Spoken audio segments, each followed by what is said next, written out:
everybody, how we doing? Welcome into it. This is the Porch. It's a Volquest baseball podcast every single week right here at Volquest.com. And we have a special guest every single week, former Tennessee first baseman Luc Lipcius. So that's coming up here in about 10-15 minutes. You'll get to hear Luc's thoughts on the week that was. Tennessee, of course, was a 4-1 week. Swept Morehead State in the final weekend non-conference series of the season after coming up short against Boston College. We spent a lot of time talking about that Boston College game last week, but a little bit more brighter things to discuss and a lot that went down here this last week of Tennessee's non-conference slate heading into SEC. Tennessee will be at Missouri this weekend, 7 o'clock Eastern time on Friday, 3 o'clock Eastern time on Saturday, 2 o'clock Eastern time on Sunday, and we'll have all the coverage here at Volquest.com. Hey, thanks so much for listening to The Porch, and we could not make this podcast possible, without our friends over at Spivey, King, and Spivey, LLP. 3 partners, Matthew A. Spivey, J. Matt King, and Richard A. Spivey. If you got a problem, let them find a solution. TN Trial lawyers that specialize in criminal defense, family law, and personal injury.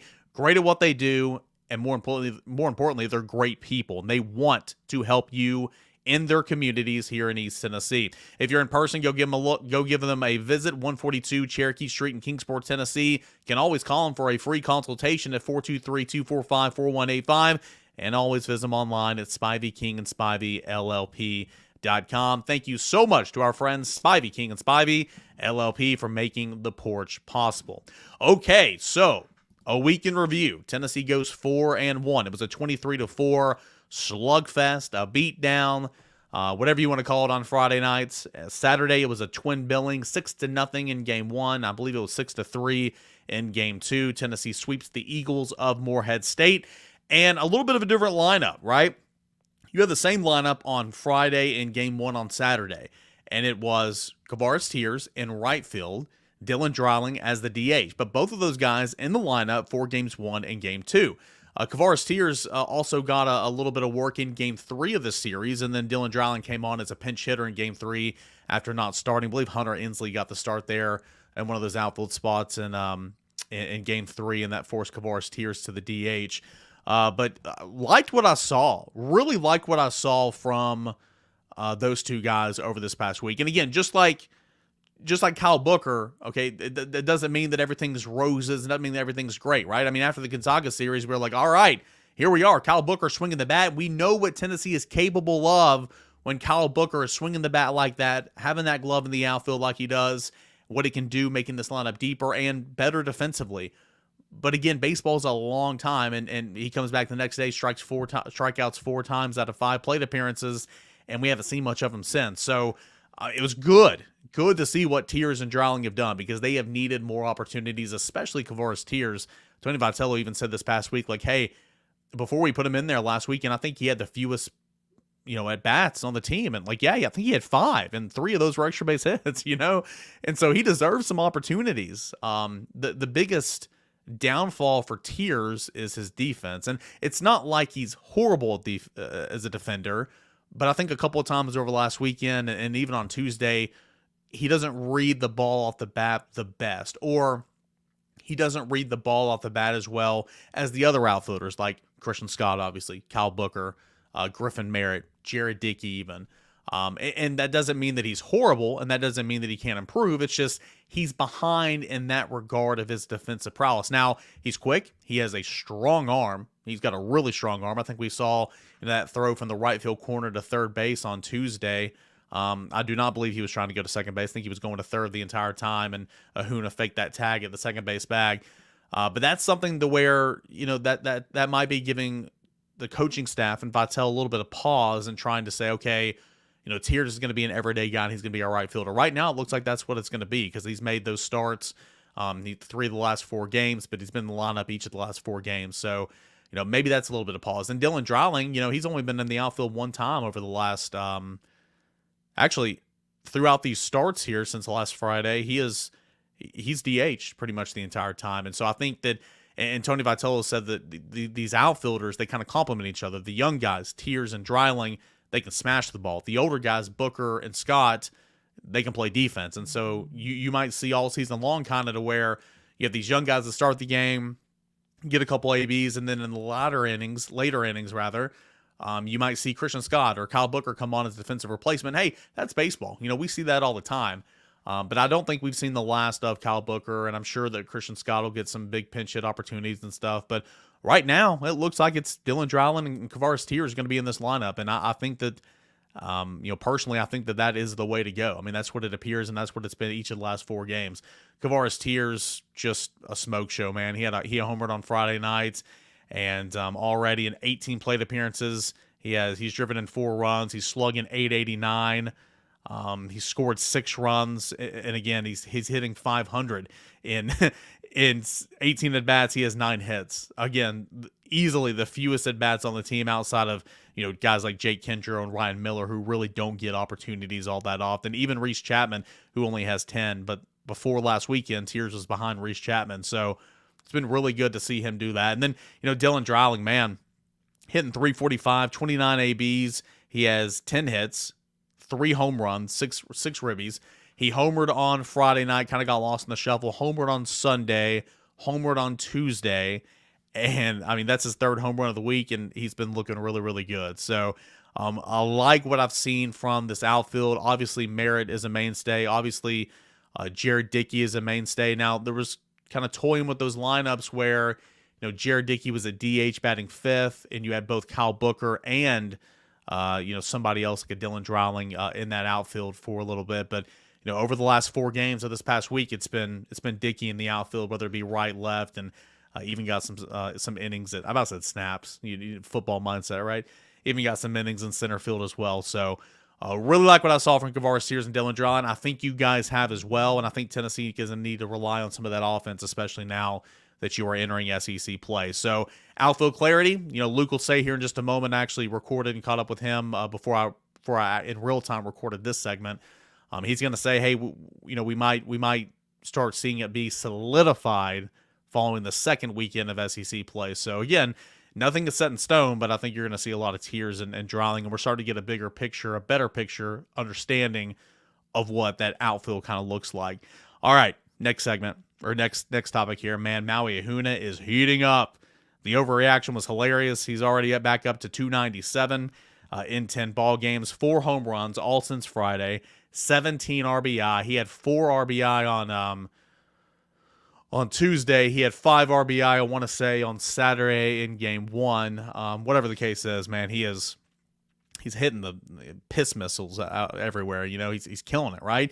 And he's setting that tone at the top of the order. He's playing good defense. He's hitting the ball. I mean, you're seeing why he is a Major League Baseball draft prospect. You're seeing why he's going to be likely a day 1 guy come June, right? I mean, you're seeing all that. And so, I mean, he's a stud, and he's really starting to heat up and, setting that tone for Tennessee with more behind him, with Burke, with Zane Denton, with Griffin Merritt, of course, with Jared Dickey. It's really, really, really good to see.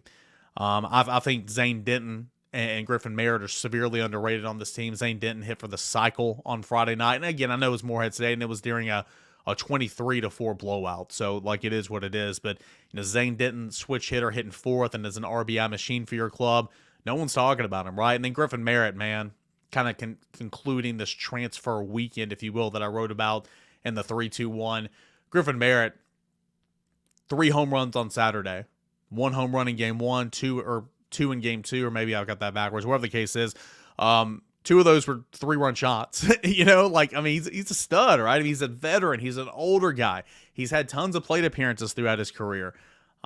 He's not a spring chicken, and so that's why he's so much further along when you look at some of these new guys like a Kavaris Tears or a Dylan Dreiling. He's been there, does that, know the corner outfields, and knows how to hit in the heart of an order. And so he's been looking really, really good, man, Griffin Merritt. He had a fantastic weekend for sure. So all that looks really good, and Tennessee's kind of rolling right now once you enter, SEC play. Arms are looking good. Drew Beam, sure, he gave up some runs on Sunday, but he had 9 strikeouts to 1 walk. He's pitching to contact. He's always done that. The command was good. I'm not worried about Drew Beam whatsoever because, again, the command was fantastic. 9 strikeouts to 1 walk. And Chase Burns, double-digit strike or career-high strikeouts on Saturday. And Chase Dollander, another double-digit strikeout game. Starting pitching's good. Then you got Camden Sewell back in the mix on Saturday. Closed out game 1, getting those last 2 outs. That looked really, really good. How long can he go? Is he going to be a bridge guy? Is he going to be, right now at least, is he just going to be an out or 2 type guy? Can he go multiple innings? We'll see. But I don't think he can go and pitch 5 innings in the SEC championship game right now. But maybe by May he can. Good to see Camden Sewell back in there to add to the arsenal of Andrew Lindsay, of Zach Joyce, of Kirby Connell, Bryce Jenkins, Seth Halverson. Man, this bullpen is deep. And then finally, we'll look at Missouri before we get into a conversation with Luke. We'll talk a lot about this with Luke, don't get me wrong, but Missouri's 12-3 right now. Currently, they won their midweek over, let's see here. Actually, they didn't play midweek this week. Yeah, they didn't. No, they did. Lamar. Hasn't happened yet at the time of this recording. That's why there's not a win-loss tally in that thing, because at the time of this recording that game hasn't happened. Anyway, coming off, man, they've won a ton, right? They won 1, 2, 3, 4, 5, 6, 7, 8, 9, 10. They've won 10 of their last 11 ball games. And this is after starting pretty rough, okay? Not starting rough, actually, but picking up a couple losses at the beginning of the season, because they actually had a really good showing at the College Baseball Showdown. I wrote about it a little bit in the 3-2-1. Fell to Oklahoma State on opening day 5-3, but took down Texas 6-5, took down TCU 9-8, and you leave the College Baseball Showdown with wins over 2 Texas schools.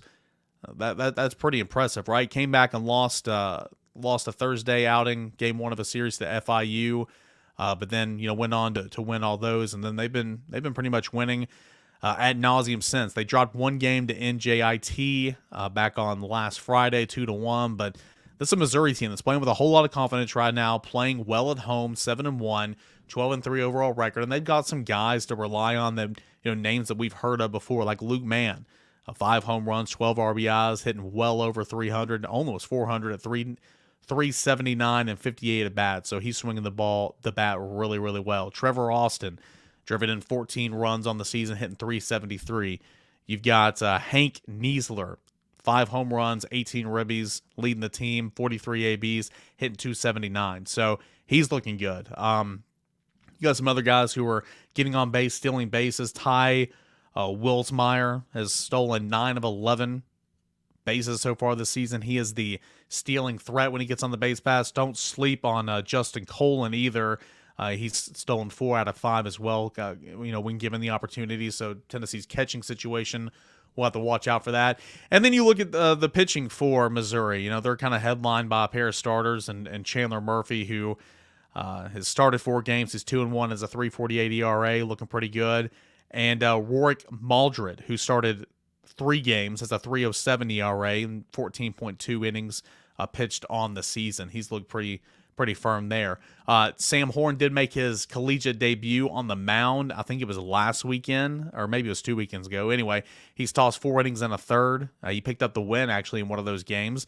That's a former Tennessee quarterback target, Sam Horn, for those football fans are going to remember what I'm looking at right there. But you look at the starters' ERA, it's not bad, but that bullpen ERA is pretty solid. I mean, you've got straight zeros in terms of ERA from Sam Horn, Nick Smith, Jacob Hasty, Ty Wilsmeyer, who's kind of a two-way player a little bit.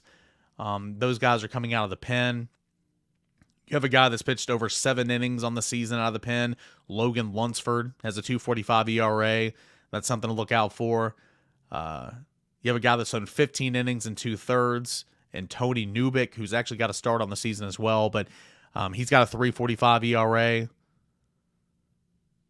Austin Trauster has a 3.55 ERA, and he's thrown 12 innings and 2/3. So you've got some guys in the bullpen that have been used a lot that really haven't given up an awful lot of runs. So that's good to see. So it's SEC time. There's going to be losses on the schedule from here on out. Not a lot, but I'm just saying you might drop a game every other weekend or so, or you might lose a series. That's Southeastern Conference baseball. This is the best of the best. So it's finally here. I like Tennessee in this weekend series against Missouri. I think Tennessee can win at least 2 or 3. I do. But I'm intrigued to see how the Vols handle the road environment. First time being on the road since the Arizona trip. So that's going to be exciting to see as well. All right, when we come back, we are going to check in with Luc Lipcius, former Tennessee first baseman. You have that to look forward to right here on The Porch, a Volquest.com podcast. But we could not make The Porch possible without our friends Spivey King and Spivey LLP. The partners, Matthew A. Spivey, J. Matt King, and Richard A. Spivey. You got a problem, let them find a solution. TN Trial Lawyers, specializing in criminal defense, family law, and personal injuries. Examples of such: DUI, homicide, assault, sexual offenses in state or federal courts, divorce, custody, alimony, parental rights, or personal injuries such as car wrecks or accidents. Over 80 years of combined experience, Spivey King and Spivey LLP provides representation throughout the state and federal courts in Northeast Tennessee. The firm has a vast amount of trial experience. Practice has been in place for 43 years with this partnership since 2012, while also having partners who are energized for today's modern legal demands. Practicing primarily in Northeast Tennessee, the Tri-Cities of Sullivan County, as well as Hawkins County, Washington County, and surrounding areas, the firm has won multiple awards from attorneys rated by super lawyers in the Mid-South with real trial experience. Whether you're injured in a car accident, you need a divorce, help with custody of your children, or have been accused of a crime, they are here to help. That is Spivey King and Spivey LLP. Stop by and see them in person at 142 Cherokee Street in Kingsport, Tennessee. You can always give them a call for a free consultation at 423-245-4185. That is 423-245-4815 for a free consultation, or visit them online at Spivey King and Spivey LLP.com. Could not do this without our friends Spivey King and Spivey LLP. And also, guys, we're talking baseball here today, but the NCAA tournament's going on right now. March Madness has officially begun. It is time for you to shoot your shot and score big with nonstop action with MyBookie. Whether you're filling out multiple brackets, betting on eventual national championship winner, or simply looking for player or game props, MyBookie has got you covered. Getting started with MyBookie is very simple. Visit the website online, make your first deposit by using the promo code Volquest to claim an exclusive deposit bonus. Again, that is promo code Volquest, VOLQUEST, Volquest, to claim some extra money on top of your initial deposit. With hundreds of thousands in prizes for March Madness and weekly blackjack tournaments, you can turn your game day into a payday at MyBookie with the promo code Volquest. Bet anything, anytime, anywhere with MyBookie. All right, Luke, SEC play is finally here now. But before we kind of dive into the highlights of the week and what we're going to be looking for in Missouri, Tennessee to this point, 15-3. I know it's kind of different as a player. You need this non-conference slate to kind of get your feet under you, to find your timing. If your arms to stretch things out, get you kind of where you want to be. But from a media member covering the team, from a fan watching this team, it's like, all right, let's just get a move on. Let's get to the real season now. Is that kind of how you guys feel as players? Where do you think this team is right now as we enter SEC play? Yeah, you have a spring training with the team before you actually start the season, and then you have this whole non-conference schedule, which can be thought of as maybe another spring training. You're really just getting everything ready, you're fine-tuning, and then you realize that the gauntlet is coming up. But yeah, and it's cool for it to finally be here. It's really hard to judge how good a team's going to be with this non-conference schedule, just because, we're not going to sugarcoat it. The competition is just not what the SEC is. And so it's so exciting that SEC is here. They're going to Columbia, which is one of my least favorite places to play. It's always 40 and almost snowing there, even in May. So I can't even imagine what March is going to be like. But it for sure will be a really good test for them, and I'm excited. Give me your favorite Como memory playing up there. I know there's not many, as you just kind of alluded to, but what's something that stands out outside of the weather from when your time playing in Columbia? Man, I mean, honestly, I feel like it's been more bad than good. So my sophomore year, they knocked us out of a SEC tournament chance. We actually made history with being the first SEC team with like 10 or 12 wins, whatever it was, to not make the tournament. So, we did make history there, just not in a good way. But yeah, and so then, we swept them my true senior year. Nothing really stands out. I've hit a homer or two there. That was the first time I saw Seth Halverson, Yeah. which, I mean, from the moment we saw him, we knew he was going to be a dog. So that was cool. Other than that, cold, rainy, windy, not a good place to play. I've been to Columbia, Missouri one time. It was to cover a football game 2 years ago, and I want to say it was in the middle of October or whatever, and it was sleeting, it was cold, it was muggy. There was I'm sure they put down 40, 50,000. I mean, there was probably 20,000 people in that stadium. Mhm. It was abysmal. I'm so thankful that was just a very short time for me to be there. But everybody I've talked to that's covered the team or who's played there or whatever just continuously says cold, gross, don't want to be there. And Yep, so no, that's on par. It's it's one of those places you don't look forward to on your schedule. yeah, it's going to be freezing this weekend as well, so that's not going to be fun for the guys. How do you affect those cold weathers? I've been asked throughout the week, kind of how is Tennessee going to prepare to play in the cold and all that. But my answer was kind of like, you guys practice this off season in East Tennessee. I mean, it'll feel like the beach weather one day, it'll feel like a blizzard the next day. Sure, it's not consistently cold, but you guys do practice here in East Tennessee and kind of brace yourself for those elements. But anything else you guys maybe do when you know it's going to be a colder weekend? Yeah, like you said, Tennessee gets this bad weather, so we will practice in anything that's, I think it's like 35 or warmer. So we get used to the cold rain, the cold this, the cold that. So those guys, it's more of a mentality thing.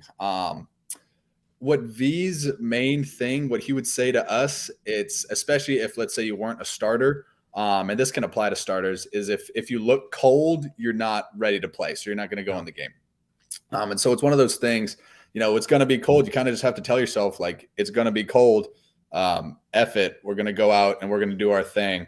But what's good is that they are used to this cold weather. They practice in it all throughout spring training in January. They practice in it towards the end of the fall. And so they should be fairly well acclimated to it. Now, for it being as cold as it's going to be and the first SEC game, we'll see what happens. I think the boys will be riding a pretty good high over this past weekend and the game on Tuesday to combat all that cold weather stuff and really just play like they do. As a player, there's benefits for the non-conference slate. That's understandable. But is there a switch that's you just flip when it's SEC play? I mean, not like, oh, I haven't been playing hard now, I'm going to start playing hard with SEC. Not like that. But like, is there like a mental switch where you're like, okay, it's go time. Let's get ready to get out there. The way I've always pictured it, felt it, experienced it is every single game you go into, you start out hyper focused. Those first few innings, you're hyper focused. You know what you're doing whatever. And again, in the non-conference slate, what tends to happen is that focus dwindles a little bit. As you get these big leads, as you realize, like, hey, we're probably going to win this game, we're better than this team, focus dwindles. During SEC play, you lose focus for one millisecond, and they're going to get you. And so it's this hyper focus for the entirety of the game, as opposed to, let's say, not so much losing focus, but kind of like calming down, relaxing. And so that's one thing that differentiates that SEC play from the non-conference slate is this feeling of, the lead's never big enough. We can never be too far ahead, be playing too good, because it can really change in a second. And that's what makes this league so exciting. And that's the main difference between that SEC play and the non-conference play. Is that maybe what happened at Kentucky last year? I mean, I'm not trying to bring up bad memories, but maybe just a slight losing of focus and then you lose 2 or 3? You hate to not look ahead, but that team, I would say, probably was looking past Kentucky. Thank goodness we got it together at Mississippi State. But yeah, that weekend was just weird. It was rain delays, cold in May, all this stuff. And we really just didn't have it that weekend. But I think coming out, first SEC series, the boys will be good. V will have them locked in and loaded for this weekend. All right, let's look at some of those guys in the lineup. Since we last spoke, feels like these two guys have been regulars in the lineup in right field and a DH or some way like that. Kavares Tears and Dylan Dreiling. Kavares Tears, of course, is a veteran, been here for a year. Dylan Drawling, a true freshman. What have you liked from those guys in the lineup? All 3 days against Morehead States, and then, of course, Tuesday earlier this week, both those guys in the lineup as well and performing.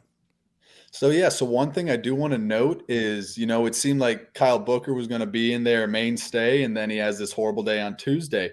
Now, we know that horrible days happen, but what I'm thinking is that maybe he was moping about it, whatever. So to all the young people listening, whatever, never be moping about a bad game because, college coaches will sense that, take you right out, and then someone's going to take your place like we see KT did. He is such a great guy. I think everyone knew he was going to get in some capacity this year, whether it be DHing, a little bit of outfield, but to see him come in and immediately produce, I think he had, what was it, like 6 or 7 hits this weekend. He had a 1 or 2 last night. He's just been doing so good, tearing it up. He has one of the stronger arms on the team too, so he'll be locking down that right field spot. And now Dreiling coming in, hitting 3 bombs already, I think in however many games played. Amazing. It just goes to show how once you get on campus and you've gone through that first fall, you're not considered a freshman anymore. All of these guys are taken to be veterans and been put through the ringer so they can come in and play during season and produce. Kind of a question on that too. We asked Tony after the Tuesday game this week, do you have any more clarity in the outfield? Because there's been a bunch of different guys out there, been trying some different things. Of course, the latest with Quavaris Tears in right field. And he said, yeah, we have a little bit more clarity, but what these young guys lack, the veterans do well. So they like the 4 guys, meaning Kyle Booker, Christian Scott, Dylan Dreiling, and Quavaris Tears.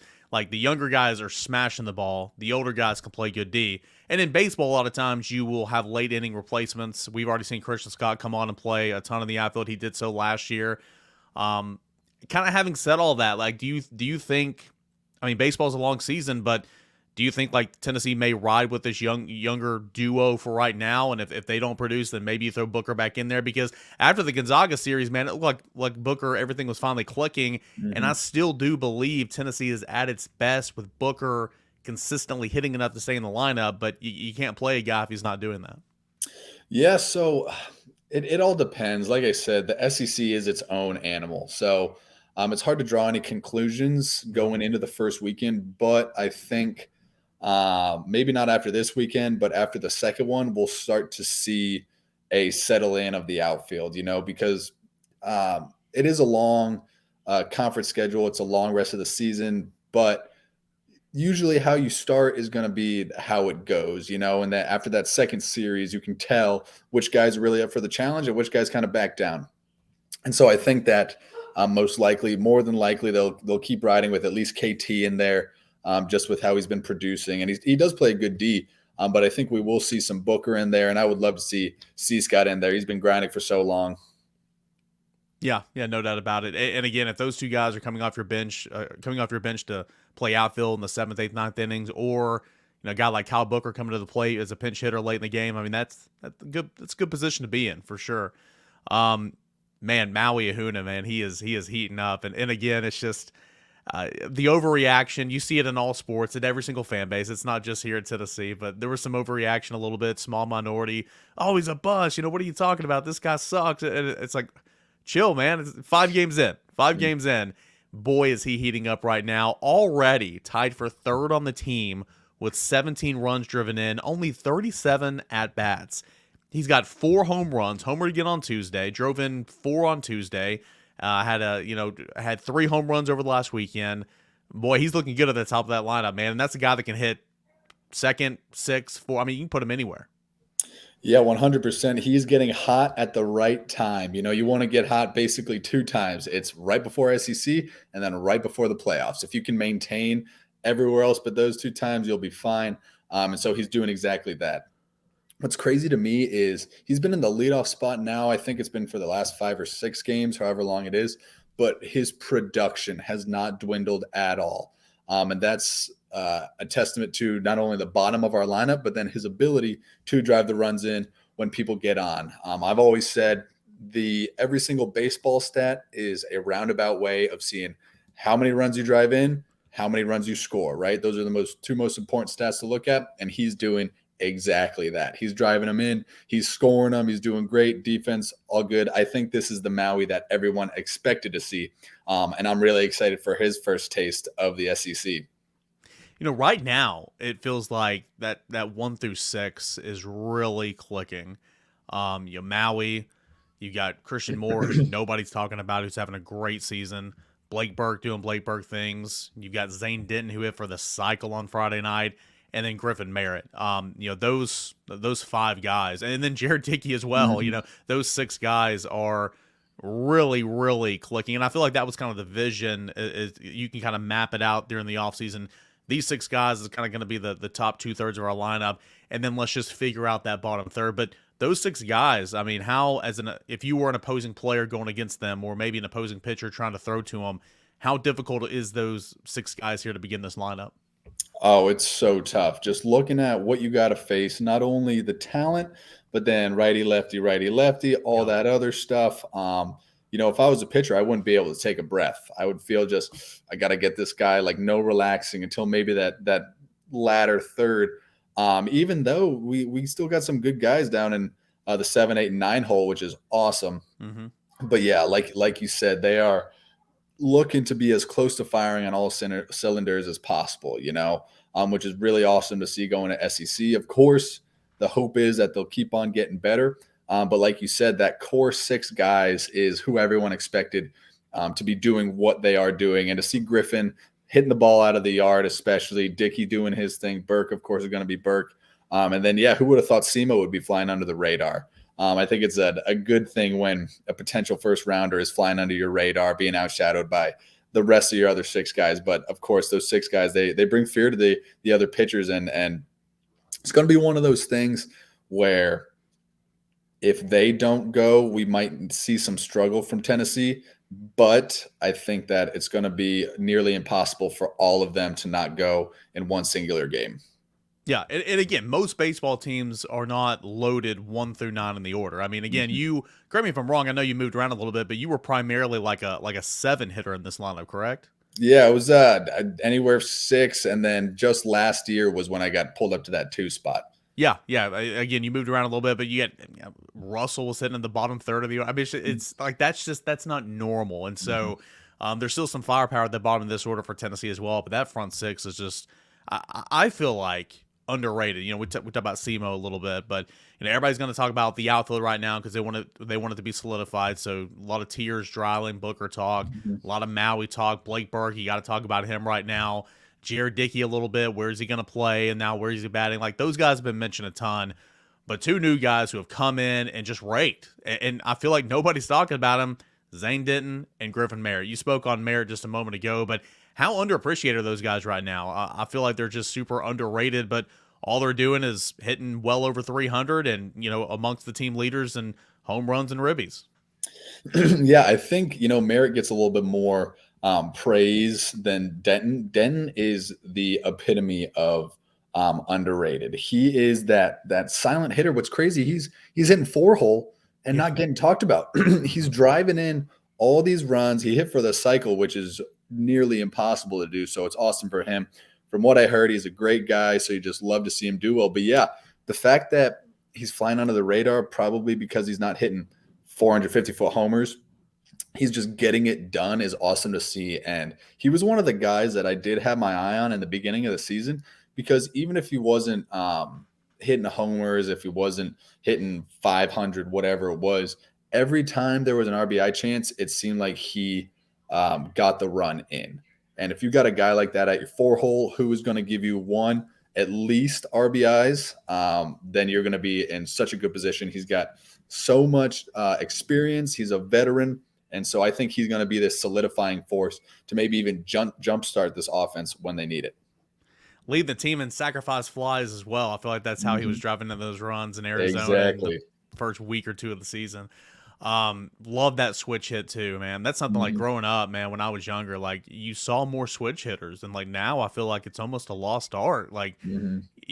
there's not many switch hitters in Major League Baseball right now. Like it's a little nuts, and to see one producing like he is at this level, man, that's just, if you're a baseball fan, that's awesome.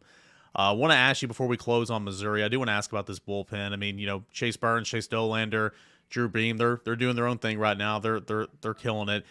But this bullpen, in non-conference, it was just about, hey, we got to get this guy innings. This guy's going to work on Friday. This guy's going to work on Saturday. We're going to throw Kirby here to get us out of a jam, yada yada. Now that you're kind of in SEC play, I feel like there's going to be, all right, if we need to come out in the seventh inning and get to the eighth, here's Kirby. From eighth, let's go Halverson. Or if we got to take the starter out in the fifth, let's go Halvey for 3 innings. Whatever the case is, there's going to be specific plans.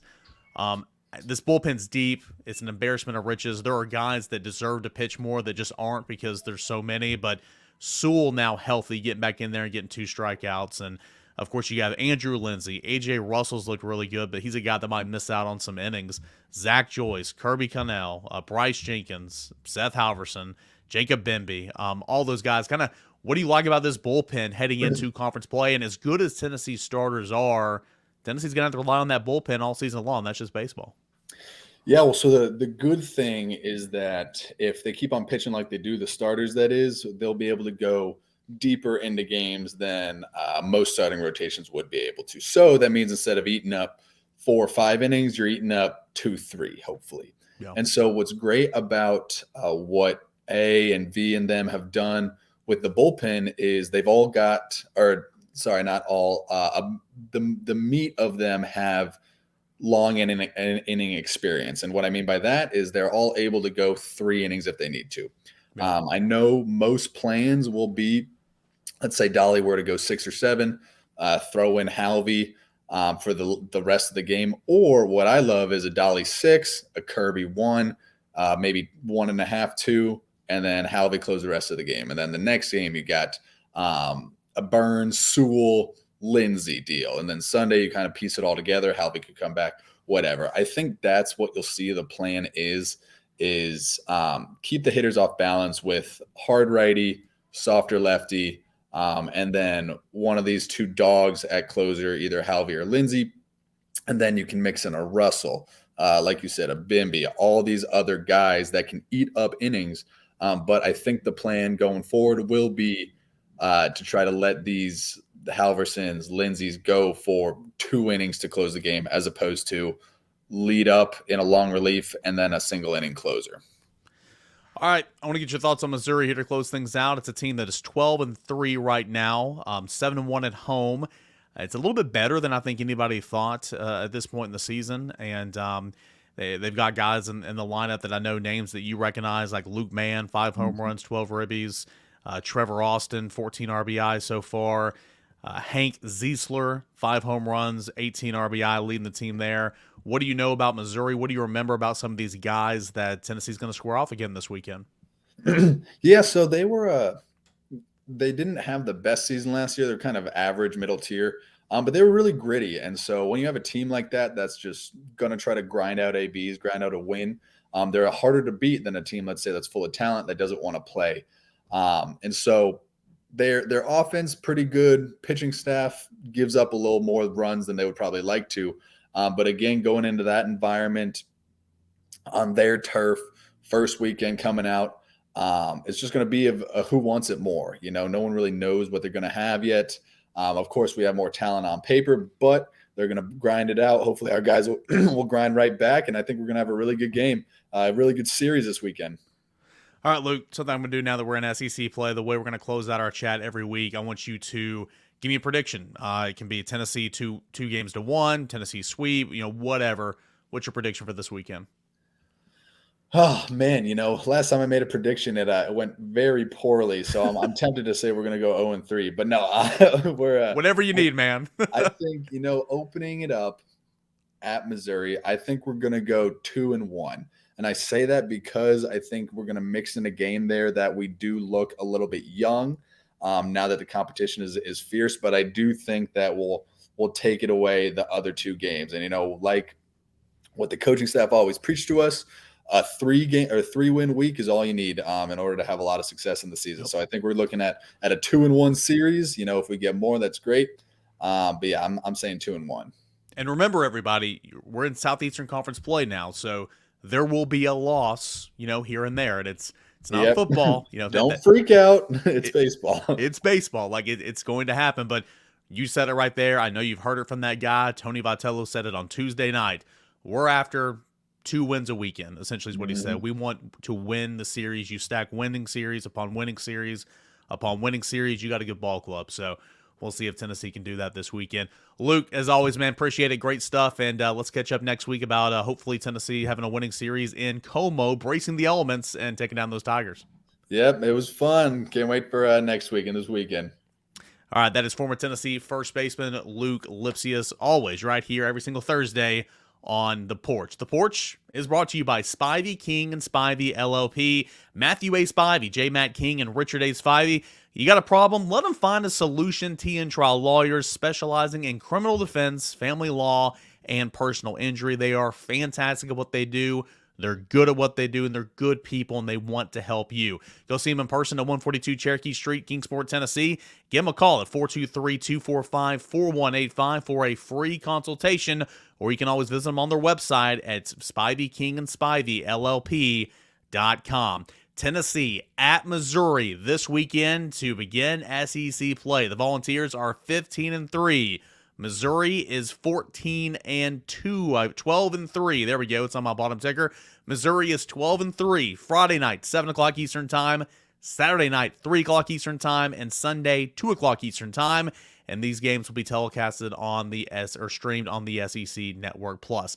I would like to be there. We're not going to Como, but I will be covering it here from the house. I'll have your 4 quick takes, how it happened, all that stuff with you. I'll be there on the General's Quarters for the game thread all weekend long. Let's see what Tennessee looks like as we open up SEC play. Guys, as always, thank you so much. Please subscribe to the Volquest YouTube channel if you haven't already, and stay tuned for another edition of The Porch that is coming up next week. Big thanks to Luc Lipcius, and thank you as always. This has been The Porch, a Volquest baseball podcast.